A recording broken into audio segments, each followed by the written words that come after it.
Salut, bonjour, bienvenue au podcast des deux Yeti avec Kevin Caboret et Hugo Prince. on se retrouve pour trois autres sujets. En premier, on aura Apple qui s'adapte aux lois européennes sur la réglementation du type C. Elon Musk qui achète Twitter. Et on fait un petit retour sur les élections présidentielles. Bienvenue au podcast Les Deux Jetis, animé par Hugo Prince et Kevin Caboret. Parlons technologie, parlons Apple. ouais. Fait que ça, c'est un sujet en fait que tu m'en as parlé. Il voulait vraiment plus que tu en parles parce que en fait, j'ai déjà vu passer avant.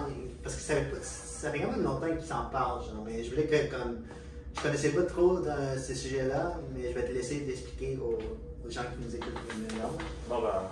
Premièrement, toi et moi, on utilise des iPhones. Fait Ouais. que, Ouais. on est un peu biaisé dans l'histoire, mais j'ai toujours voulu avoir comme les fonctionnalités d'un téléphone comme un Samsung Note que j'utilise sur un iPhone. Mais il y a toujours eu le défi de port de charge avec Apple. C'est un problème de standard. Les grosses compagnies comme Apple font beaucoup d'argent sur des parties qui sont propriétaires. Ouais. Et le port Lightning. Comme les AirPods, toutes les autres choses qui viennent à part ton cell, genre Ouais. les câbles, les chargeurs. Ça, c'est les accessoires. Mais ça. ce qui rend ça intéressant pour Apple d'avoir un port propriétaire, c'est que Ah, ton- ok, pas propriétaire, oui. tes AirPods vont être chargés avec un port Lightning Ouais. ou avec MagSafe. Et tous les gens qui vont fabriquer des accessoires pour justement cet écosystème-là vont devoir payer de l'argent à Apple pour utiliser ce port propriétaire. Ah, ok, fait que si on comme les droits, c'est juste eux qui font Exact. des propriétaires. Exact. Fait que si quelqu'un d'autre veut le faire, il faut qu'il paye des droits. Exact. Mais admettons, des contre-effets, les gens peuvent en faire des contre-effets, genre ça marche sur. Tu peux, mais c'est Apple qui a le monopole des ports Lightning. Si tu as acheté ton téléphone à 2000 $, tu ne vas pas aller tenter ta chance avec un chargeur à 5 pièces pour Ouais, je comprends. risquer d'endommager ton téléphone. Mais tu peux quand même en acheter genre Oui. dans un magasin puis connecter ça va marcher.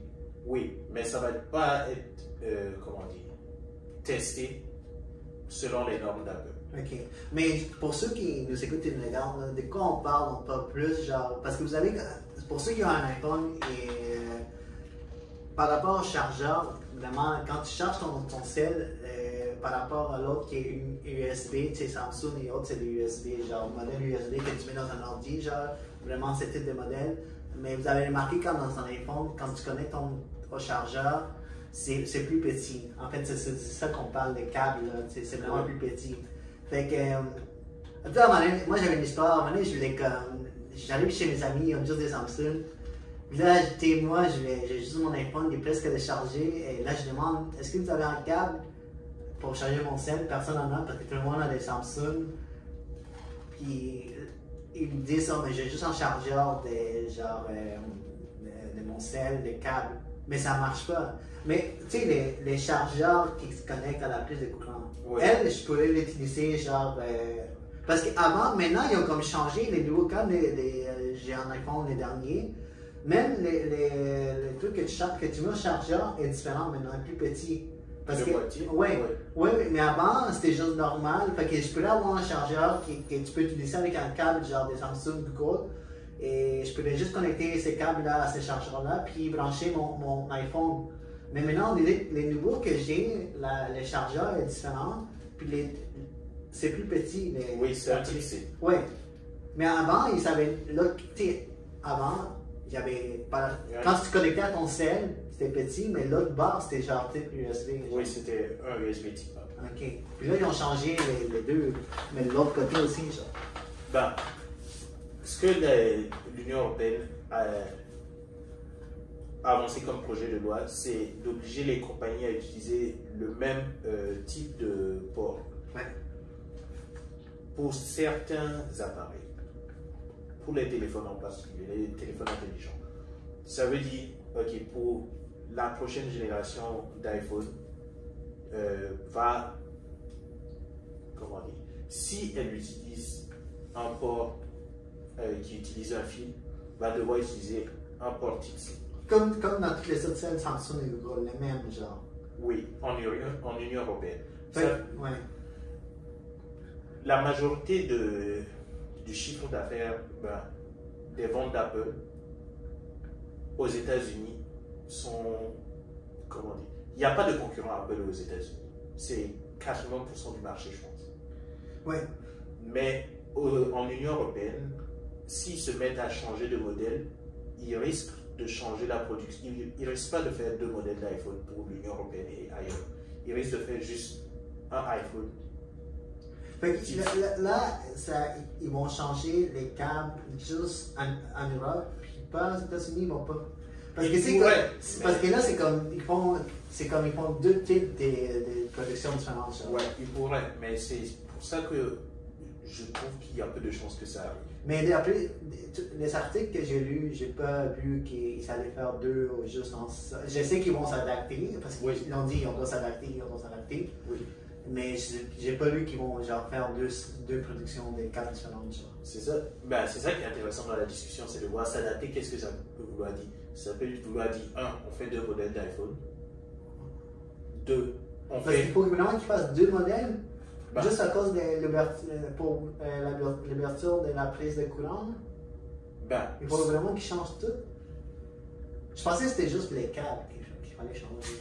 Mais c'est le câble. Mais ton iPhone, si tu changes ce câble-là, tu es obligé de changer ce port-là. Ok, les ports aussi, ok, je comprends. Ouais. C'est ça la fait. Et fait que même dans les serre-ports, aussi, il faut qu'ils changent les ports. Ça ferait plus de sens. Oui, mais ça ferait plus laid, genre, ça serait plus gros. Là. Parce que là, à ce moment, c'est que. C'est même. Tu sais, quand tu veux regarder un iPhone, là, on ne demande même pas vraiment les ports, genre. Mais c'est à peu près la même taille. C'est ça la fin. Check ça. Ok. C'est quasiment la même chose. Et, fait c'est vraiment. Ça, c'est USB, genre. Ouais, ça c'est Type-C. Type-C, ok. Ok, fait que c'est la même chose. Quasiment. Mais pourquoi tu penses qu'Apple a comme décidé de faire différemment, genre? Lightning? Ouais. L'argent. Toujours l'argent. Parce que chaque fois qu'ils produisent un accessoire et que quelqu'un veut produire un accessoire pour ton iPhone, il va devoir utiliser un port Lightning et puis il va devoir le payer de l'argent pour utiliser ça. Ok, parce que sinon, il pourrait juste acheter un autre câble normal. Oui. Type C, genre. Exact. Les porter puis prendre les câbles en autre celle Samsung puis le connecter. Exactement. Okay. Mais en fait, Apple dit que ça va vraiment empêcher l'innovation de ce type de loi. Ce qui risque d'empêcher l'innovation, c'est la façon dont ça a été formulé. Oui. C'est qu'on a imposé un standard, on a dit, voici le type C. Tout le monde fait du type C.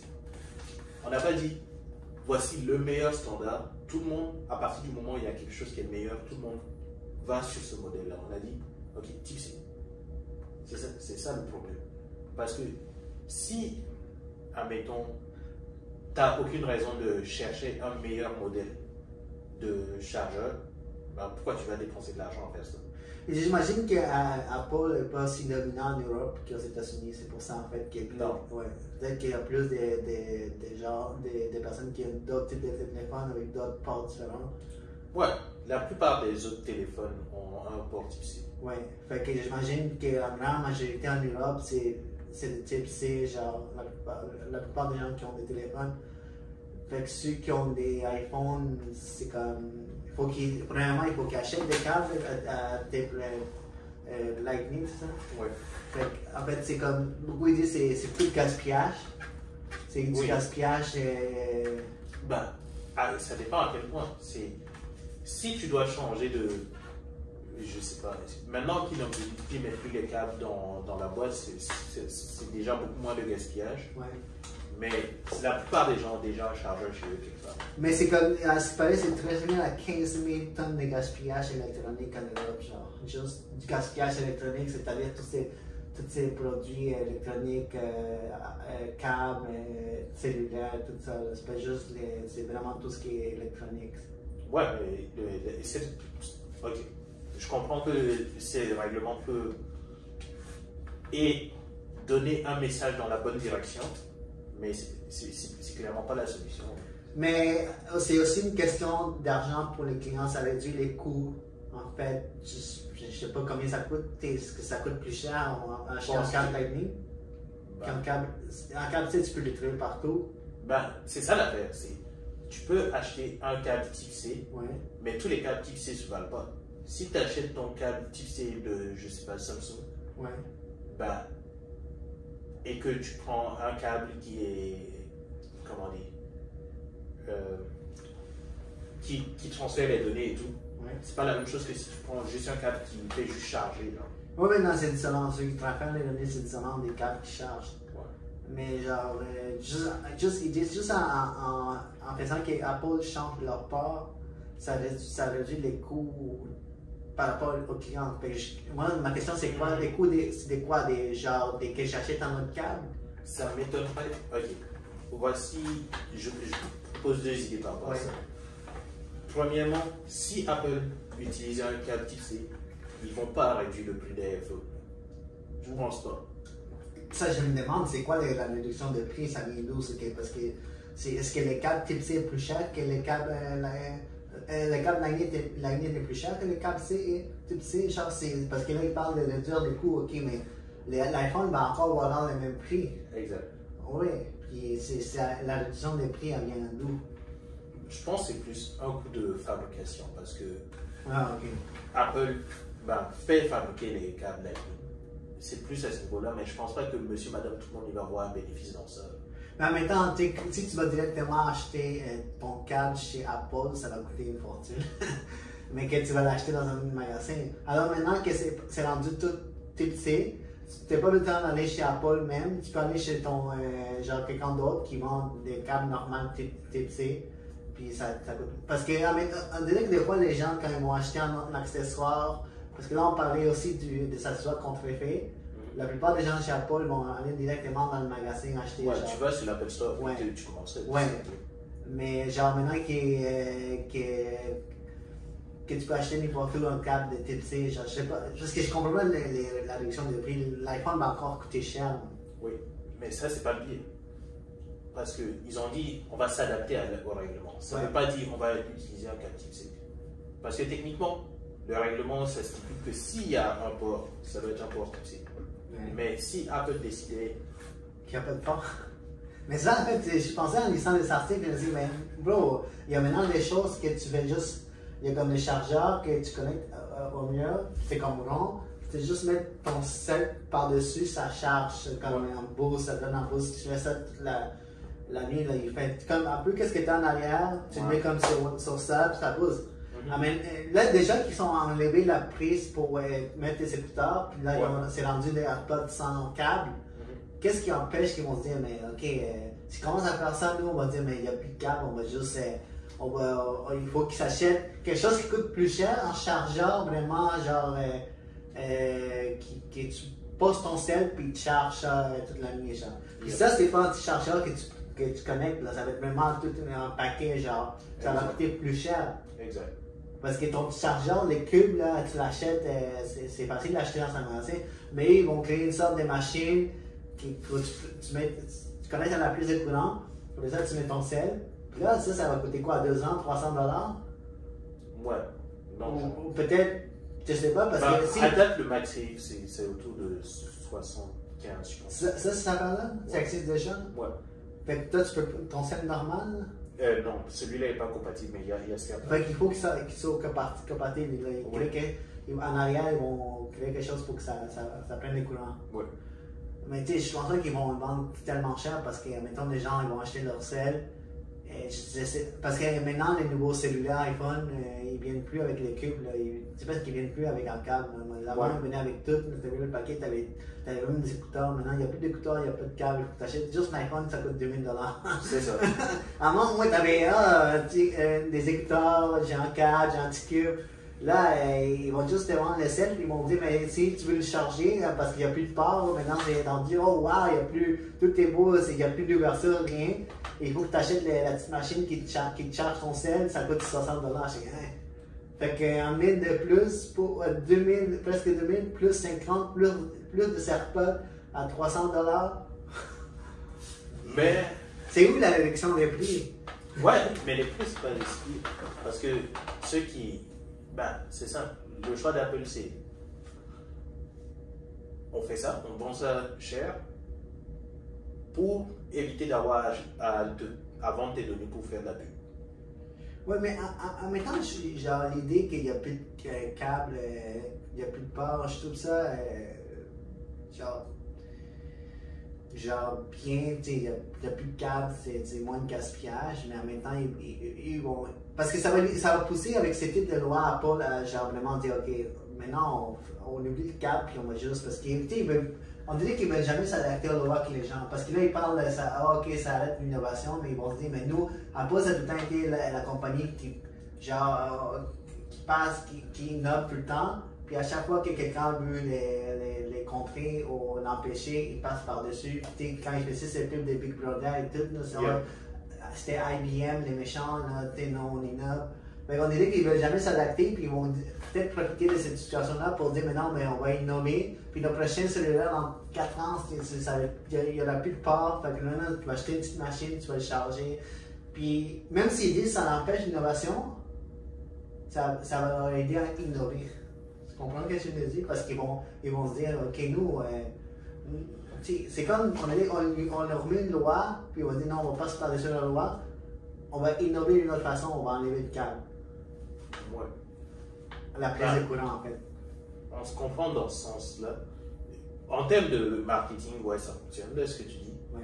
La question pour moi, c'est plus, ok, aujourd'hui, en voyant comment les chargeurs MagSafe fonctionnent, j'ai-tu le goût de laisser mon téléphone pendant. Bah, si j'ai besoin de 15%, j'ai-tu le goût de laisser mon téléphone sur la charge pendant 30 minutes? Oui, parce que la NIS, ça charge vite. Ouais. Ouais, j'ai vu ça. Que dépendamment de la prise de courant.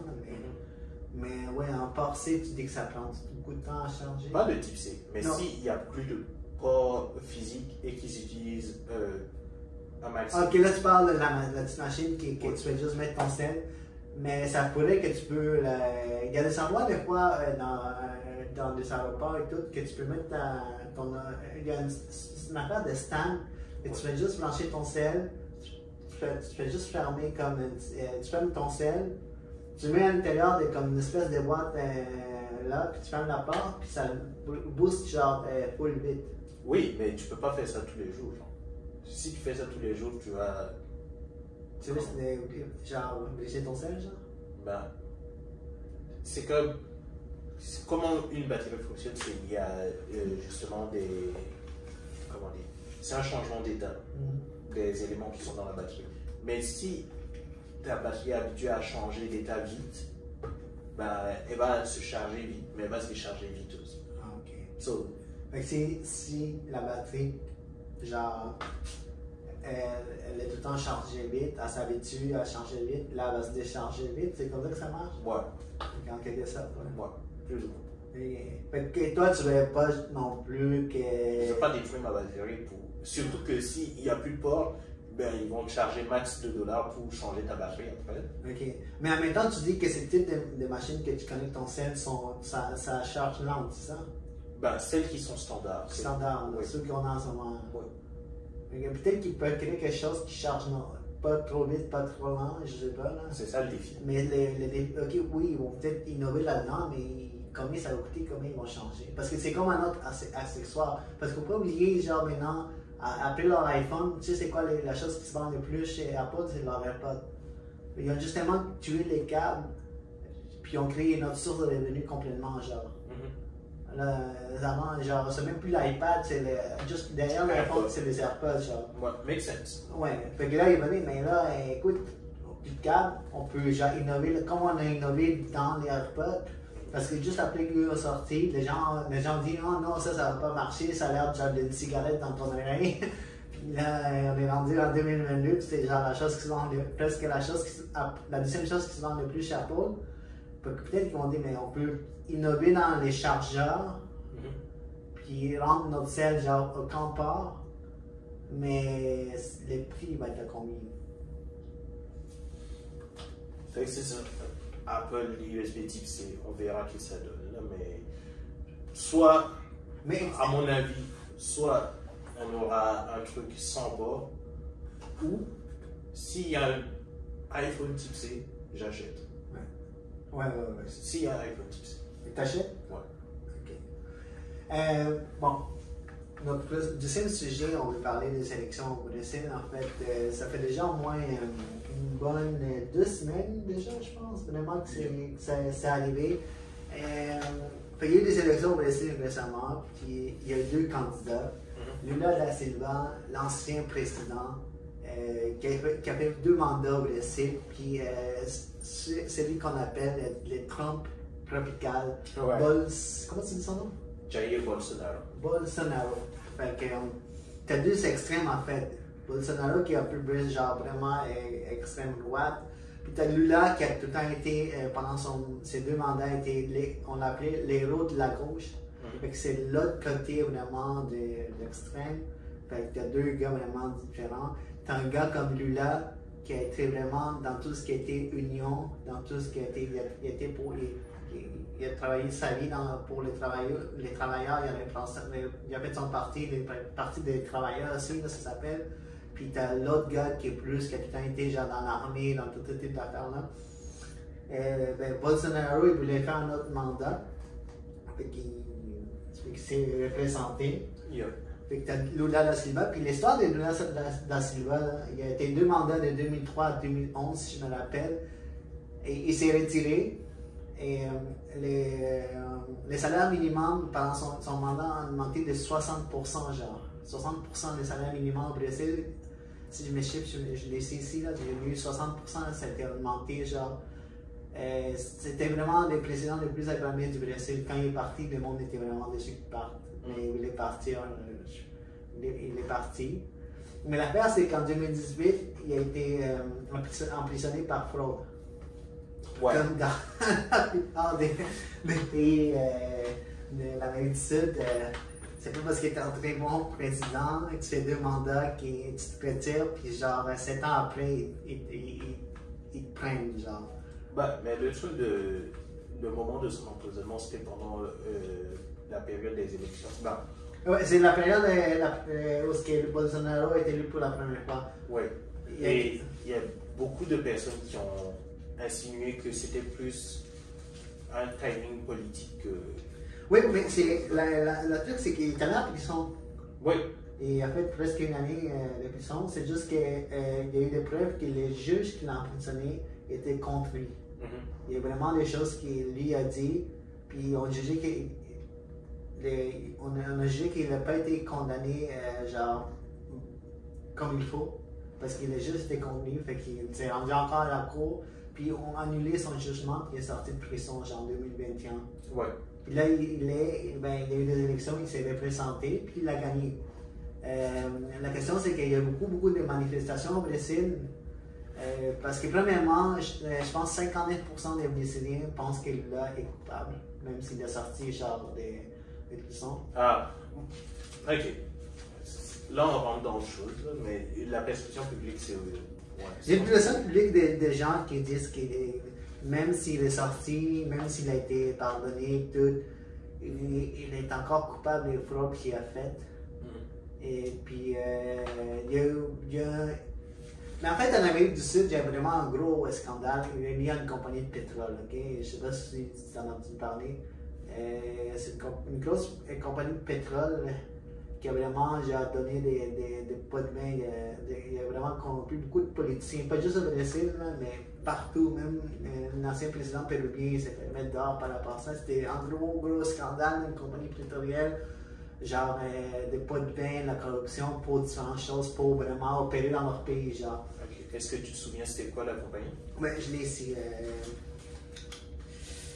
C'est Petrobras, je pense. Ok. Ouais. Ouais, ça, Tu t'en as entendu parler? Ouais. Fait que Petrobras, c'est vraiment un gros scandale dans le temps.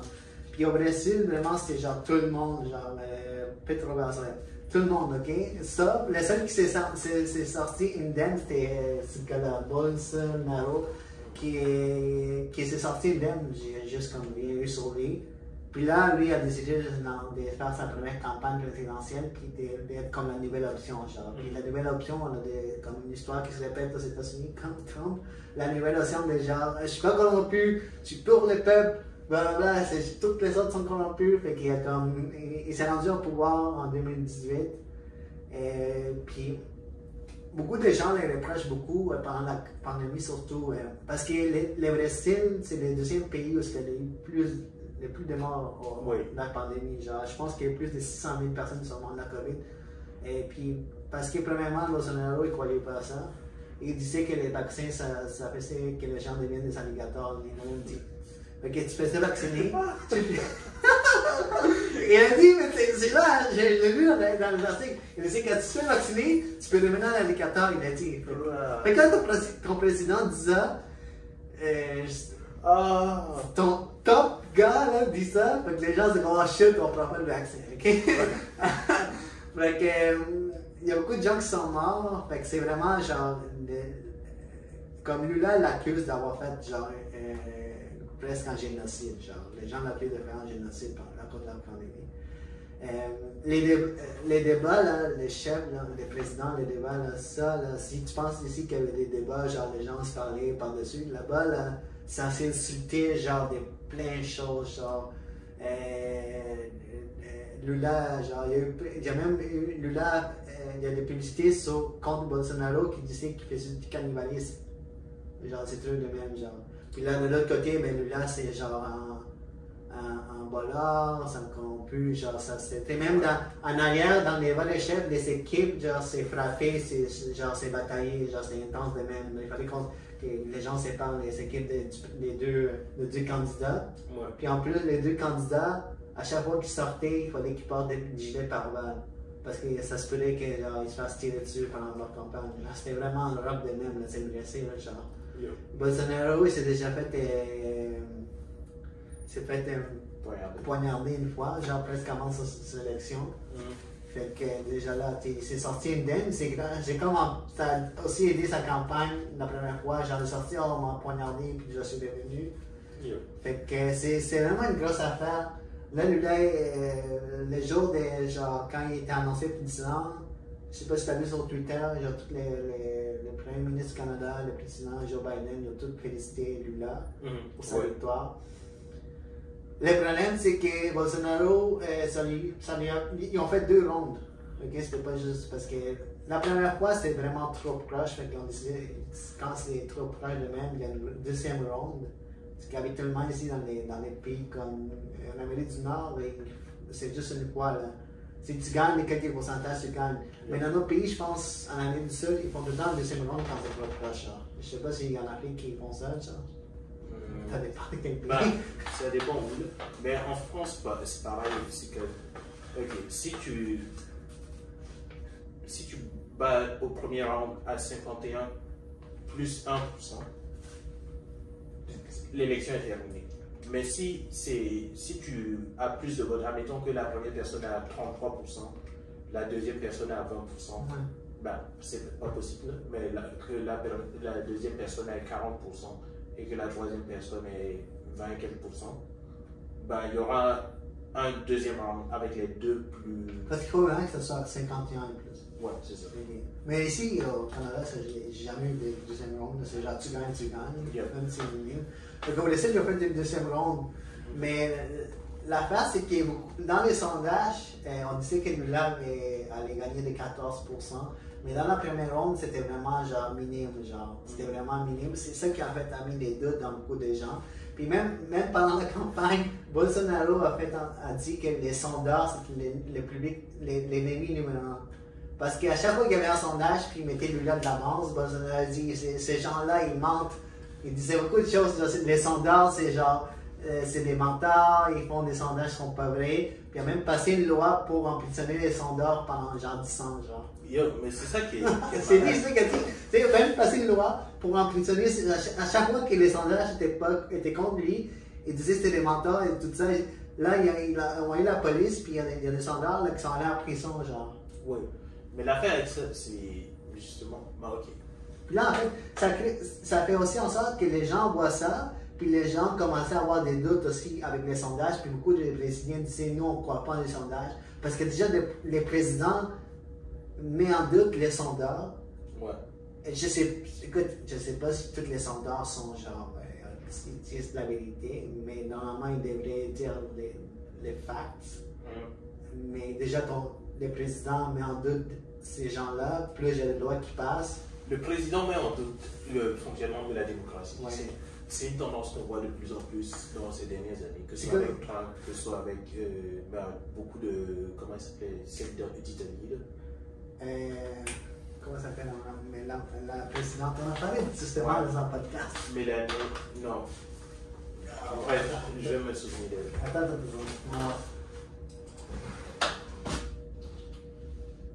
Italie. Georgia Mélanie. Il y a plein d'autres. C'est une tendance qui fonctionne. Le problème, c'est que c'est un discours qui est trop, comment on dit, centré sur le court terme. Dans l'immédiat, ça va permettre aux gens de se rassembler autour d'un espèce de héros qui défend la vraie vérité du peuple. Mais ça va tellement endommager le fonctionnement de l'État qu'après, il n'y a plus personne qui va avoir confiance aux institutions d'État. Mais oui, c'est ça, mais il met en doute les sondeurs, mais aussi il y a beaucoup de gens qui c'est un peu le même problème qui s'est passé aux États-Unis avec les machines de vote. Il y a beaucoup de, au Brésil, ils disent les machines de vote il y a des problèmes avec les machines de vote, il ne faut pas faire confiance aux machines de vote. Je pense que Bolsonaro il a même dit oh non, les machines de vote sont truquées et tout. Là. On dirait que c'est copier-coller qu'est-ce que Trump a fait, genre vraiment. On dirait qu'il fait son plan, genre carrément. Puis même après le deuxième round, quand il a perdu de quelques pourcentages, je ne sais pas si on peut le voir ici, les pourcentages. Écoute, ok, ici, Lula da Silva a eu 50,9% de votes contre 49,1%, genre deuxième round, ok? Puis là, c'est vraiment minime comme résultat, genre, parce que les gens s'attendaient à que Lula ait vraiment une avance de plus de 14%. Fait que déjà, juste parce que c'est proche, les gens ont une doute. Ouais. Tellement c'est proche. Parce que, premièrement, les sondeurs nous ont dit que Lula allait gagner genre de beaucoup. Puis là, c'est pas le cas. Là, on dit, mais Bolsonaro, il y a les sondeurs nous ont menti, genre. Et maintenant, tu vois ces chiffres-là, puis ok, mais si les sondeurs nous ont menti, peut-être que les machines sont truquées aussi, genre. C'est un peu ça mon problème présentement, c'est que beaucoup de gens vont prioriser, comment dire, le narrative. Ouais. C'est une histoire qui se crée facilement, cette histoire-là, plutôt que de vérifier les faits, justement. La plupart des gens qui présentent cette narrative ne vont pas montrer de preuves que ça existe, parce qu'ils ne peuvent pas vraiment dire. Et le défi que ça suppose de la part de la population, c'est justement, ok, ça prend des gens qui vont s'asseoir justement et puis aller regarder un peu plus dans les détails, ok, est-ce que ça fait du sens que ce qu'ils racontent là? Oui, mais en même temps, oui, mais parce que les gens sont tellement consumés par leur vie de tous les jours qu'ils ne sont pas en train de je vais m'asseoir pour vraiment regarder les facts, ok? Oui. C'est comme j'ai entendu que les machines sont truquées, et puis si tu es déjà contre Lula, tu vas dire, mais les machines sont truquées. Déjà, ça dépend t'es avec qui. Si tu es avec Lula, tu dis on a gagné, puis Bolsonaro, genre, qui s'en aille. Mais si tu es pour Bolsonaro, puis tu n'aimes pas Lula, tu vas dire, mais les machines sont truquées. Ouais, mais j'espère que ceux qui nous écoutent vont penser un peu plus loin que ça et puis juste se dire, ok. Mais même pour ceux qui disent, ok, non, ça fait 10 ans, il a gagné, c'est démocratique, mais avec tout ce qui se passe, puis toutes comment tu dis, misinformation en français? Désinformation. Désinformation. Ouais. même pour ceux qui ont une bonne tête, qui pensent, ok, on ne rentre pas dans ces choses-là, on est en train de vraiment dire, ok, mais est-ce que c'est peut-être vrai? Oui, le doute est normal. On est rendu quand on doute, genre, vraiment de la démocratie en tant que telle. Là. Le doute a toujours été normal, mais maintenant, plus que jamais, on a accès à l'information pour vérifier ça. Et peu de gens le font. Oui, mais genre, même si tu regardes quel type d'informations, parce que même si tu regardes, qu'est-ce qui peut te garantir que cette information que tu regardes est véridique, même si tu fais tes recherches? Bro? Ça dépend de quoi tu parles. Mais si on parle des élections, ok, qu'est-ce qui est plus plausible que moi qui pense que l'élection a été manipulée, je me trompe, ou que tout l'État a comploté pour mettre une personne au pouvoir pendant 5 ans? Mais toi qui penses que genre l'élection a été truquée, tu peux certainement te tromper parce que tu fais juste penser que c'est truqué, genre. Exact. Alors que si tout l'État voulait détruire Bolsonaro, il serait mort. ouais. C'est plus facile. Oui, oui. Pourquoi juste mettre quelqu'un là-dedans? Ouais. Pourquoi est-ce qu'on doit faire tout cet spectacle-là? Juste dire, ok, yo, Bolsonaro, battant, puis on va mettre lui là. C'est ça. Mais quelqu'un qui fait juste penser, ok, les solutions de Turquie, c'est juste son opinion à lui, c'est ce qu'il se pense. Oui. Mais genre, de vraiment créer, genre, que tout l'État fasse un gros complot, puis là, vraiment, puis là, on fait même des élections. Puis là, peut-être même Bolsonaro est là-dedans, tout le monde est complice, là, c'est vraiment genre une grosse histoire. Ouais. Ce serait fou, pareil. C'est ça que je... Déjà, moi j'ai travaillé avec quelques organisations bénévoles pour convaincre, je sais pas, une vingtaine de personnes d'organiser une soirée. Yo, c'est tough. Ouais. Mais pour convaincre tout le pays de travailler ensemble pour une personne. Mais en même temps, tu sais, ces gens-là peuvent dire, mais c'est pas tout l'État, c'est qu'ils prennent juste 3-4 personnes, genre des hauts, c'est eux qui complotent tout, genre. Yo.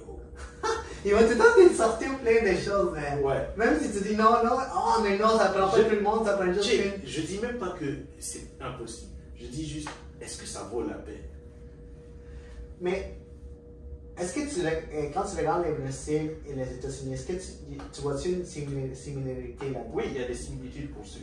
Ce qui est intéressant pour moi, c'est plus, ok, est-ce que la tendance se maintient? Parce qu'on a vu la tendance partie des États-Unis. Peut-être un peu avant, là. Parce qu'avant ça, il y avait déjà eu comment ça s'appelle? Sous le discours sur le Brexit et tout, c'était déjà plus dans cette direction. Ok, on veut plus. Conservateur et tout. Ouais, on veut plus.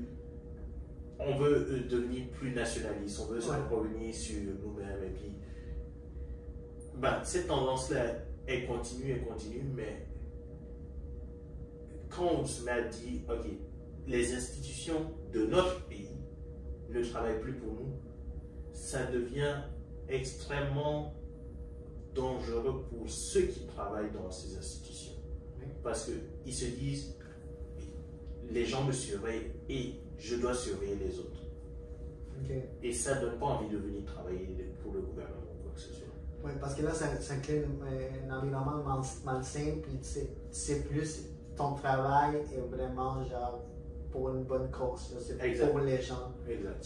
Là, maintenant que tout est frauduleux, puis tout est pas bon, puis ça fait en sorte que les gens ne font plus confiance, puis toi tu fais plus confiance à ton travail, fait que tu fais plus confiance au gouvernement non plus. Et c'est encore pire parce que plus ce discours-là se renforce, plus ce va être des gens polarisés qui vont être intéressés à participer à ça. Qui n'ont jamais eu de chance avant, mais qui maintenant ont une chance parce que leur idée était pas.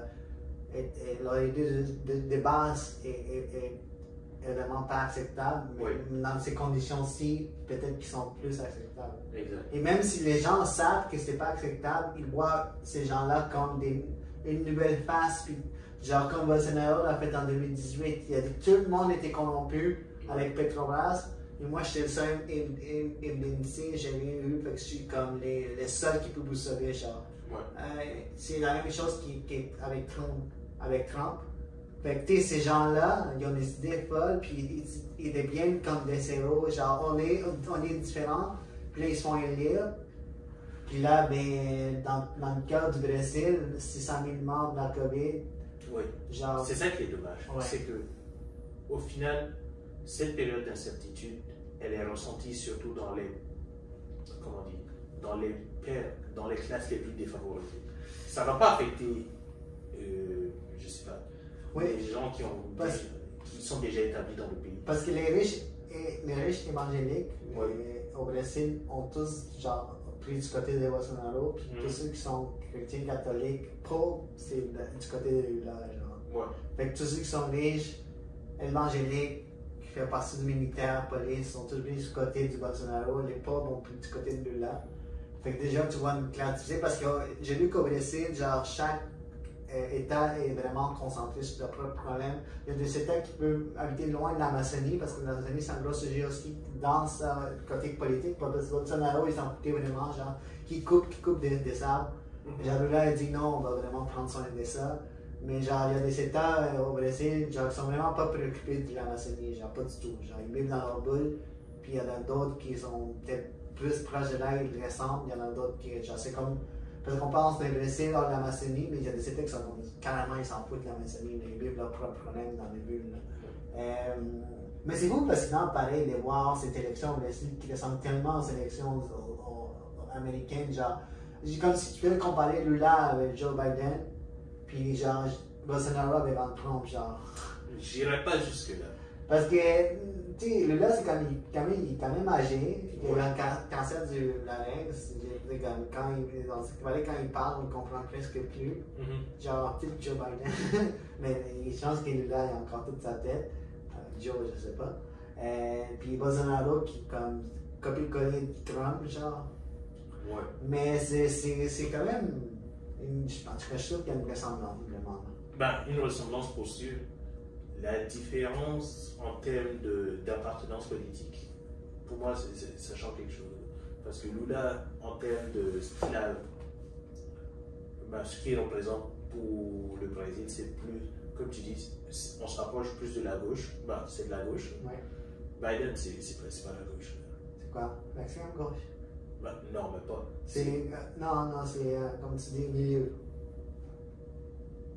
Si on est généreux. Mais c'est quoi qui en fait? Ben, il a passé beaucoup de lois très conservatrices dans le passé. Là.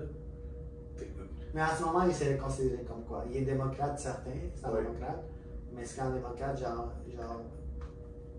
milieu, genre? Démocrate. Dans le Parti démocrate, je dirais qu'il est plus proche des conservateurs qu'autre chose. Ouais, fait que c'est dans un milieu, genre. Moi. Okay. Parce que dans le Parti démocrate, il y a une extrême gauche aussi. Là. Mais ça nous sujet plus par rapport aux États-Unis. Mais juste pour conclure ce sujet-là, Bolsonaro, après genre 2 jours de silence, a finalement accepté genre, de faire la transition du gouvernement, mais il n'a pas concédé la défaite. Puis il a dit que les gens qui protestent, c'est parce que beaucoup de choses se sont passées, puis ils ont comme le droit de protester. Même s'ils font plein de dégâts, ils ont le droit d'affecter. Lui a comme dit. Parce que lui, il avait, en fait, lui, dans son raisonnement, avant les votes, il dit il y a juste 3 choses qui vont se passer. Soit je gagne, soit je meurs. Tu sais qu'il avait dit quelque chose comme ça, genre pour le. Genre, attends, dans ses propres mots, genre, il dit il y a juste 3 choses qui peuvent arriver, genre, c'est fou, qu'est-ce qu'il a dit, genre. Attends. Soit c'est la prison, soit c'est la mort, ou soit c'est la victoire. C'était genre extrême de même, genre. Okay. Il n'y a rien d'autre. Il n'a pas concédé de défaite, mais il dit qu'il y a une transition présidentielle qui va se faire au Brésil. On verra qu'est-ce qu'il va faire. Il y a comme déjà 2 mandats dans sa poche. On va voir qu'est-ce qui va se passer au Brésil dans les prochaines années. Yeah. Et maintenant, parlons du gros poisson de la journée.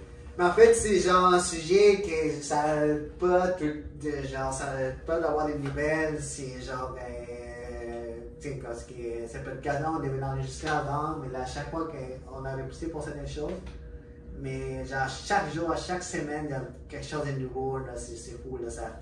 Mais cette affaire-là, ça a commencé cette année au mois d'avril, ok? Ouais. Puis là, on parle de notre très bon... on a déjà parlé, genre, je pense, une ou deux fois, là, déjà dans d'autres épisodes. On a parlé de notre ami Elon Musk, ce fameux entrepreneur qui a décidé au mois d'avril d'acheter Twitter pour sauver l'humanité. Ouais, pour sauver l'humanité. C'est ça qu'il dit. Parce qu'il dit que Twitter est contrôlé par l'extrême gauche, par des activistes, il n'y a pas de liberté d'expression, il n'y en a pas. Le monde se font cancel, se font ban, puis il a dit moi je vais l'acheter.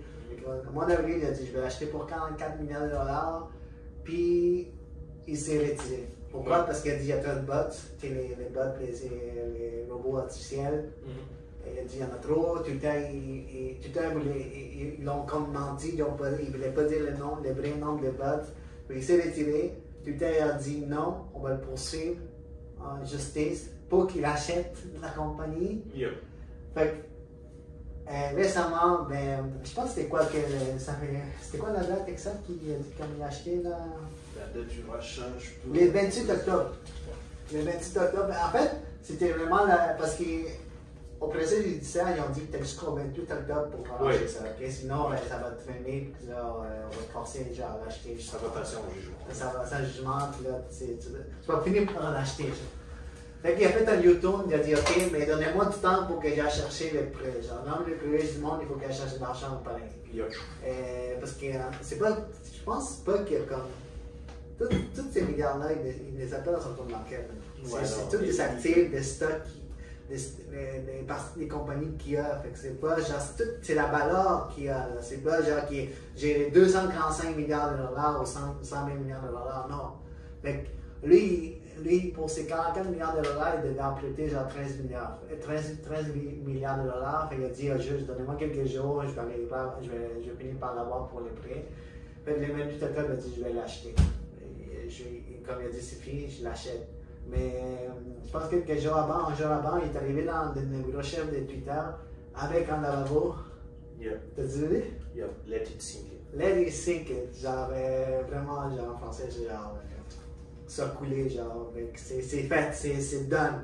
Il est rentré avec son lavabo, je sais pas ce qu'il a trouvé, il a juste pris un lavabo, je suis peut-être chez lui, il a dit, fuck. Il a regardé, il a dit, on l'emmène chez Twitter. Il a changé sa bio pour chef tweet. Yep. Chaque tweet, il a dit ok, c'est moi le boss maintenant.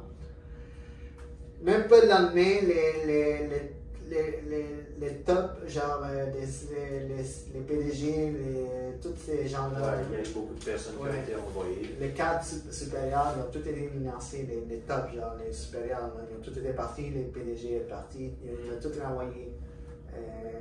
Il a dit non, vous en allez, c'est moi le nouveau boss, c'est moi qui contrôle. Fait que là, il est rentré, puis là, ça a commencé, genre, les gens ils ont commencé à. Tout le monde a commencé à chialer, genre, c'est depuis les mois d'avril que ça dure, les mois d'avril 2022 que ça dure. Yeah. Puis les gens disent, il va pas l'acheter, il va l'acheter. Il l'a acheté, puis les gens ont commencé, genre, vraiment se plaindre. Oh non, Elon Musk détruit, il va détruire la démocratie. Oh non, il va détruire Twitter. Twitter est encore là. Yep. Il y a tellement de choses qui se passent, c'est fou. Lui a dit, attendez-vous à voir Twitter, ça va devenir comme une sorte genre de start-up. On va tester plein de choses. Genre, la plateforme va tout en train de tester de nouvelles trucs, blablabla. C'est fou. Twitter Blue. Ouais. Yeah. Mais avant ça, il y a comme licencié. Premièrement, il y avait comme 7000 employés chez Twitter. Okay? Ouais. C'est énorme. Je pense que c'est international, 7000. Oui, oui. Ouais. Fait que je me dis, pour un réseau social de 7000 employés, c'est énorme. Là, beaucoup de gens disaient, mais pourquoi est-ce qu'il y a 7000 employés? Les gens disent, oh, WhatsApp, il fait juste 45 employés qui ont ça. C'est pas 45 employés.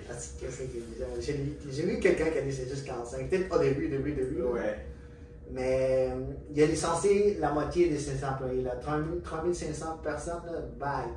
Mais c'est fou parce qu'en même temps, jusqu'après qu'il est licencié, il a commencé à dire aux employés qui restent qu'il fallait qu'ils commencent à sortir de nouvelles choses, de nouvelles features pour Twitter. Fait qu'ils ont dû appeler certains employés qui ont été licenciés pour qu'ils reviennent. Il est arrivé, il a fait le Thanos. Il a dit Allez, bye. vous tous, bye. Puis après ça, il dit, oh non, toi tu le mien, toi tu le mien, Ouais. toi tu le mien. Il dit, oh je me suis trompé, toi tu le mien. En même temps, il a licencié tout ce monde-là.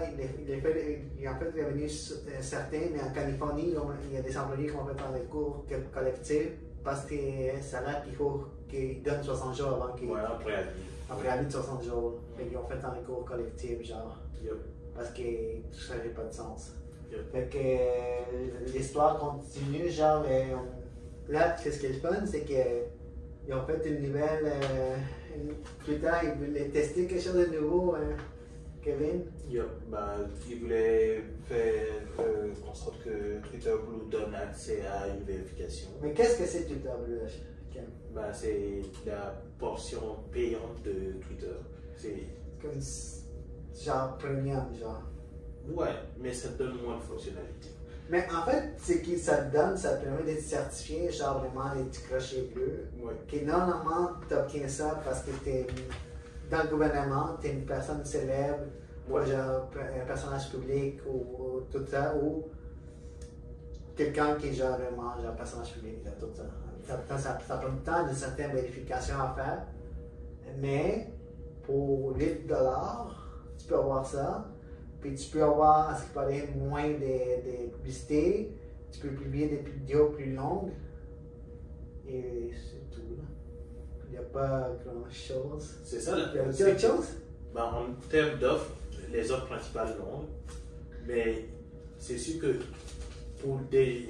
Ben, je ne vais pas rentrer dans tout le débat de pourquoi la vérification ça pouvait être utile ou pas, là, parce que de toutes les façons, c'est cancel. Fait que. Oui, mais en fait, ce qui s'est passé, l'histoire c'est comme. Il a commencé à dire, dès qu'il a acheté, il a dit faut diversifier nos revenus. Il ne veut pas que Twitter soit juste sur la publicité, dépendre de la publicité, parce que c'est pas une bonne chose juste de dépendre de la publicité d'une seule source de revenus. Lui, il a commencé à dire on va créer une sorte de premium Twitter bleu. Là, tu connais Stephen King, Oui. l'auteur? Ouais, il a voulu Puis là, lui, il crie non, moi je vais pas payer pour ça. Il dit tu vas payer 20 $. Genre. Il a dit vraiment que ça allait être 20 $. Puis là, Stephen King il a dit non, fuck that. Puis là, il a dit ok, 8. Ouais. Puis là, tu vois, il commençait à commenter avec Stephen King pour le prix. Genre, mettons, c'est rendu bien. Là, c'est mettons, on fait 8 $. Genre. Le truc, c'est. Ok, quand je me place dans. Dis-toi, tu viens d'acheter une compagnie à 44 millions. Ouais.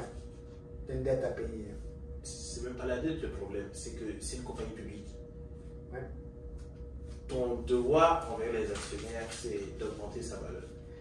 Ouais, de faire le revenu. Or que les 44 millions, il y a beaucoup de gens qui argumentent que c'était surévalué. À ce qui paraît, oui. Ouais.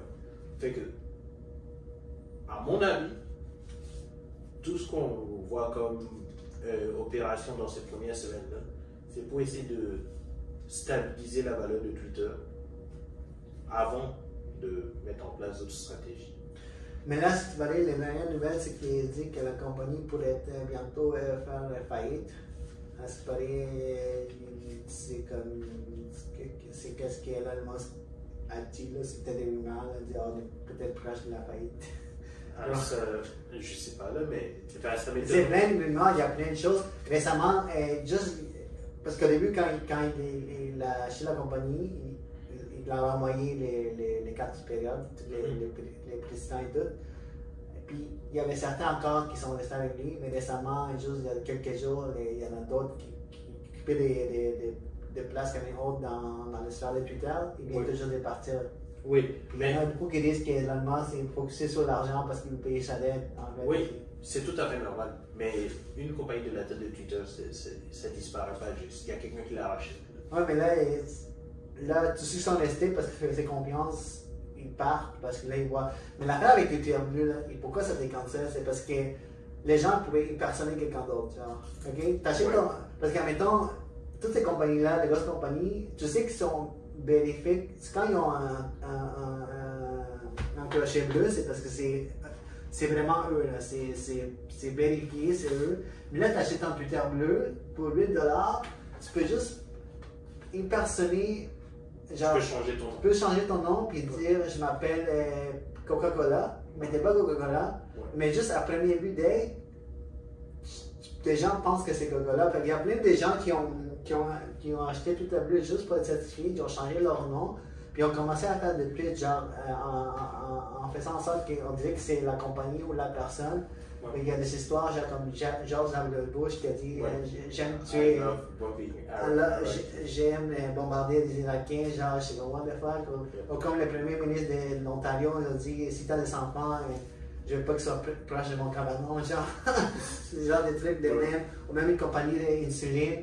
Genre, ils ont même dit, quelqu'un qui a dit, la compagnie a dit, on va donner une insuline gratuite. Puis ça fait en sorte que la compagnie est sortie publiquement et a dit non, c'est en notre compte qui nous a impersonné.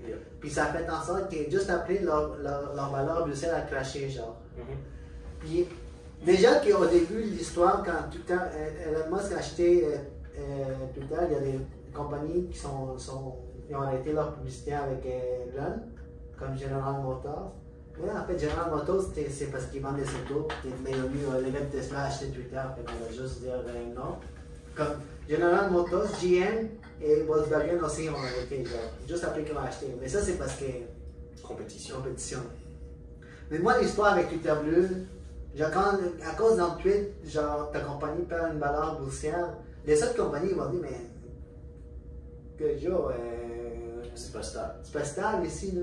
Il y a encore d'autres compagnies qui font la publicité, mais là, quand les gens se font impersoner par des grandes compagnies, ils disent n'importe quoi, que ça affecte ta cote boursière, ça affecte ton argent, tu dis, est-ce qu'on garde notre compte ici avec vous, là?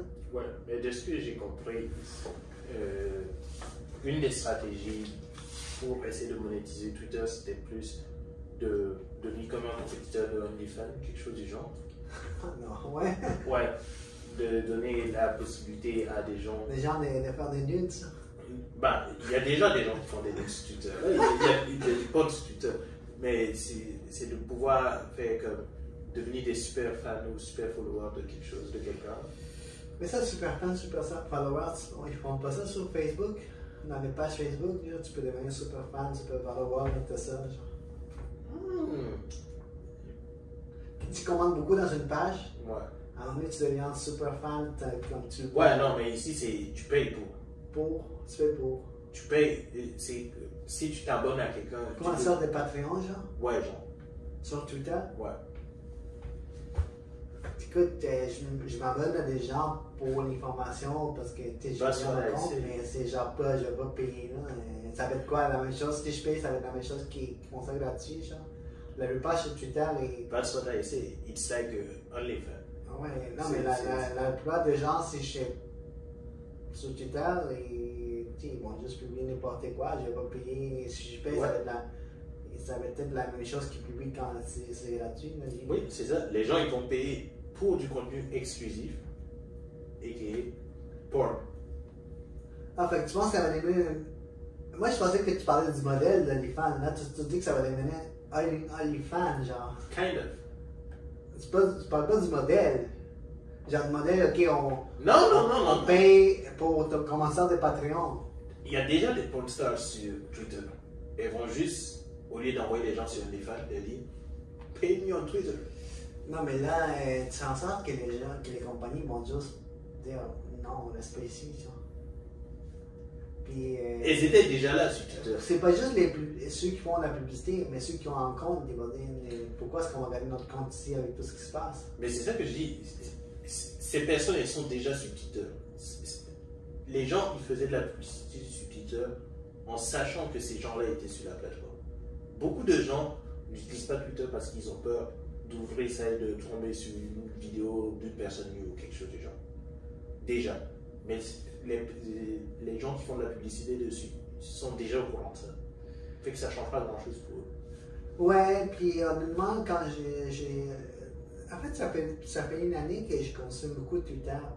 Plus que genre, c'est comme. Genre, entre TikTok et Twitter, là, c'est les deux que je consomme de moins en moins, presque de moins en moins Facebook. LinkedIn, avant, je l'ai ouvert. J'allais souvent dedans pour publier du contenu. Ouais. Puis quand j'étais vraiment dans le monde entrepreneurial, j'avais quelques articles. Mais comme je publie presque rien sur LinkedIn, j'ai comme arrêté de l'ouvrir. Facebook, genre, moins. C'est comme mes trois apps, là, c'est genre Instagram, TikTok et Twitter, genre. Twitter est là-dedans. C'est comme, avant c'était pas ça, avant c'était genre Facebook, tout ça. C'est comme Facebook est la plateforme que j'utilise le moins, genre. Ouais. Snapchat, parce que Snapchat je n'utilise pas du tout, mais genre tellement dans mes habitudes, Facebook est celle que j'utilise le moins. Par contre, je sais pas si t'as entendu, genre, dans la foulée d'envoyer tous les employés, mettant à envoyer 11 000 personnes. Aussi. C'est comme, il a dit, oh, écoute, il y a quelque chose qui se passe là-bas. Tout le monde est focusé, oh, Twitter a envoyé 3500. On va faire ça. Nous, on va faire juste comme. On va juste. On On décide, puis il n'y a pas eu d'article sur ça, puis tout le monde parlait des Twitter, juste 3500.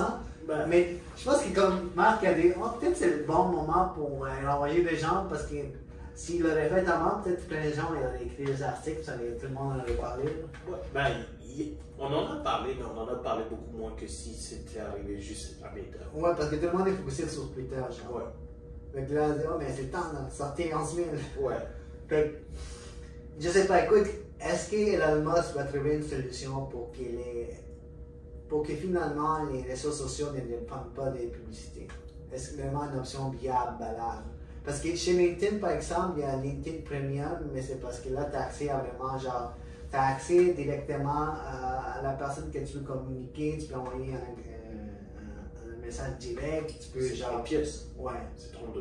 Ouais, mais c'est genre, ça ça vaut la vaut. peine si t'es vraiment genre pour le business, puis tu veux contacter quelqu'un, puis tu veux, quand tu vas aller voir le profil de quelqu'un qui ne te voit pas, puis tu as plein d'autres options, je pense que ça vaut la peine dans le contexte business. Ouais.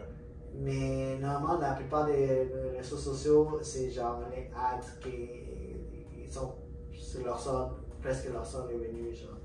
Est-ce que Elon Musk va finir par faire en sorte que Twitter devienne que les gens payent pour un abonnement? Il a essayé, mais peut-être qu'est-ce qu'il a fait dans l'abonnement n'était pas bon.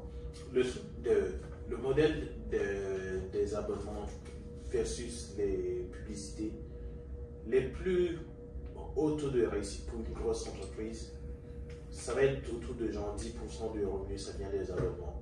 Puis le reste, c'est de la publicité. Pour changer ça, la façon la plus simple que je vois, ce serait de réduire les dépenses qu'on fait avec les revenus de publicité et de juste utiliser le budget qu'on fait sur les abonnements pour la taille de l'entreprise. Admettons, je me dis, ok, je fais, je sais pas, $1 milliard en revenus, comment ça s'appelle, d'abonnement et 9 milliards en revenus de publicité. Je vais dépenser 1 milliard sur ma compagnie en tant que telle, le revenu d'abonnement sur la construction, Ouais. et 1 milliard en revenus de publicité. Et le reste, ça va être comme investment out elsewhere. Ouais, mais recherche et développement, investissement. Donc, Mais tu fais juste garder, tu prends un certain montant de la publicité pour genre continuer à augmenter tes nombres de publicités et tout, mais le reste, tu fais juste trouver d'autres solutions. Genre. Oui, parce que une fois que tu grossis ton équipe en fonction de tes revenus publicitaires, le jour le gars qui fait la Ok, publicité, tu dépends trop de ça. Ok, je comprends pas. Tu dis juste prendre une petite portion de ces revenus pour continuer à vraiment à garder la base genre, de la publicité, parce qu'il faut vraiment que tu payes tes employés pour qu'ils contrôlent, parce que le système le système pour que les publicités fonctionnent, il faut que ça soit entretenu, tout ça. Ouais. Tu gardes ça, tu l'améliores. Mais le reste, tu fais de cet argent, tu fais juste trouver d'autres solutions. Genre. Ouais. Parce que comme tu dis, c'est ça qui arrive à la télé. Ouais. Ils ont été tellement poussés sur les revenus, maintenant que ça diminue, ils sont plus capables genre, de compétitionner. Ouais. Mais déjà pour conclure, est-ce que tu penses qu'il va éviter l'achat de Twitter? Est-ce que tu penses que il va sauver genre, l'humanité? Genre? Sauver l'humanité, peut-être pas. Là. Mais est-ce que c'est un bon move d'avoir acheté Twitter? Je pense que oui. La question. Fait qu'il va pas avoir de regret. Je pense que Regret? Non, je pense pas. Je pense que c'est un gars qui La question, c'est plus, ok, admettons dans cette situation, à quel point il peut réduire la valeur de Twitter sans se faire virer? par les actionnaires. Yeah. Même si c'est le propriétaire. Genre. Ouais, parce que les gens, ils vont juste racheter ça. Ils vont lui dire, tiens ton argent, je me tiens. Est-ce que tu penses que c'est ça son but? Ça pourrait. Fait qu'il veut vraiment, genre, détruire Twitter complet? Kind of. Pourquoi, genre? Pour forcer les gens à racheter ses parts. Fait que, à la fin, lui, il était comme obligé de l'acheter parce que le président judiciaire, il l'aurait obligé. Oui. Il aurait perdu. Fait qu'il a dit, maintenant que je suis là, je vais juste détruire Twitter. Mais c'est chiant de parler d'une plateforme qui est depuis le début, presque la première. Oui. Parce que tu détruis une plateforme qui a tout le temps été compétitionnée, on peut pas dire. C'est la quatrième plus. Ouais. Le quatrième. Mais qu'est-ce que tu laisses quoi? Tu laisses genre Meta qui a les deux plus grandes, puis tu n'as plus d'autres options? Check ça. C'est comme. Ok. Il y a deux possibilités. Soit il réduit la valeur à une valeur qui est assez basse pour qu'il garantisse des revenus de croissance pour le reste de la vie de Twitter. Ouais. Soit il réduit ça tellement que les gens disent yo fuck that. On achète ses parts, on lui donne plein de liquidités qu'il pourra utiliser pour ses autres compagnies et il se tire. Fait que la première action, c'est juste qu'il réduit de la valeur complète. Ouais, ça va être tough là. Ça fait faillite, ça fait un petit plan. Ben s'il fait. Non, faillite, non. Les gens vont juste dire on rachète tes parts. Fait qu'il y a juste une option qu'il voulait faire, il n'y a pas vraiment deux. Ben, la deuxième option, c'est il ramène ça à, je sais pas, 30 milliards. Et à partir de là, ben, pendant les 45 prochaines années, juste la croissance normale de Twitter va faire en sorte que le stock will take value. Ok, fait que là, il fait juste amener ça en prix normal, Ouais. puis après ça, genre, ça se récupère, puis là, dans le long terme, il va récupérer son argent. Ouais. Mais il n'y a pas une autre option, ce qui va amener vraiment peut-être Twitter à devenir une meilleure plateforme. Là. Ben, ça prend du temps. Surtout si c'est une compagnie publique. Mais oui, mais il y a des disparu où ça allait devenir privé, genre, la compagnie. Ben, pour que ça devienne privé, il faudrait qu'il rachète 100% de la compagnie. Ok. Ben, 100%. Beaucoup de parts de la compagnie. Pour qu'ils puissent même s'imprimer. Ouais.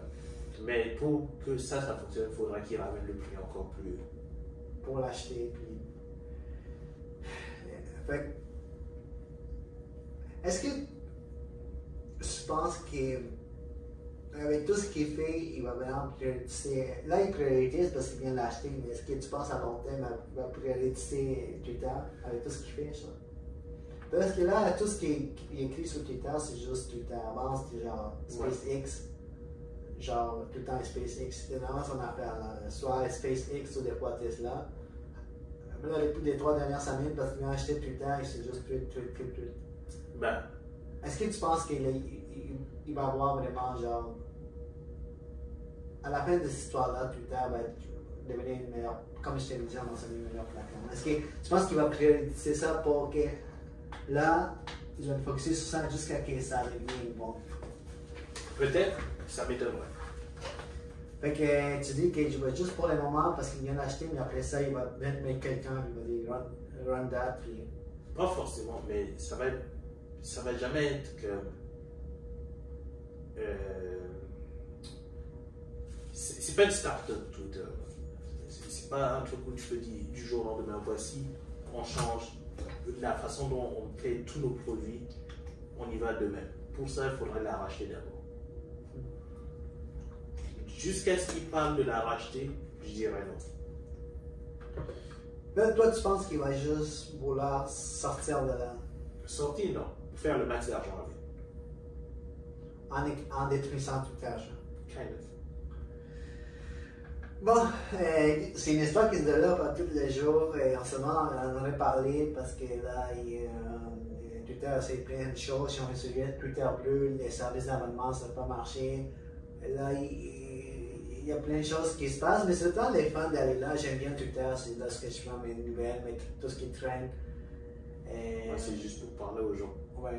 Là, tu peux lui parler directement, c'est ça que je le dis tout le temps. Ouais. Quand tu vas sur Instagram, il faut que tu publies une photo. Ouais. Genre, là, Tu n'as même pas besoin de filmer, de faire une story, de demander genre prendre une vidéo, ok, comment ça va, tu vas juste écrire. Ouais, tu tweets à quelqu'un de... La manière la plus naturelle, juste écrire, tu vas bien aller écrire. Yeah. Sans t'efforcer à être devant la caméra, sans t'efforcer à filmer une photo, sans t'efforcer genre à parler directement avec ta voix, t'écris. C'est ça qui est le fun avec Twitch, c'est comme les réseaux sociaux les plus simples. Genre, j'ai pas besoin d'écrire le contenu, j'ai pas besoin, genre, mon contenu c'est juste de dire allô. Yeah. J'ai pas besoin d'avoir des lumières, d'avoir une caméra, juste mon sel, mes doigts, écrire, genre, envoyer. Mais écoutez, c'est genre quelque chose qui va encore se développer, puis sûrement en parler dans notre épisode, mais pour cette fois-ci, c'est ça. Yeah. Abonnez-vous, dites-nous ce que vous en pensez, et on se reparle très bientôt de sujets encore plus intéressants. Exactement, et on se voit à la prochaine.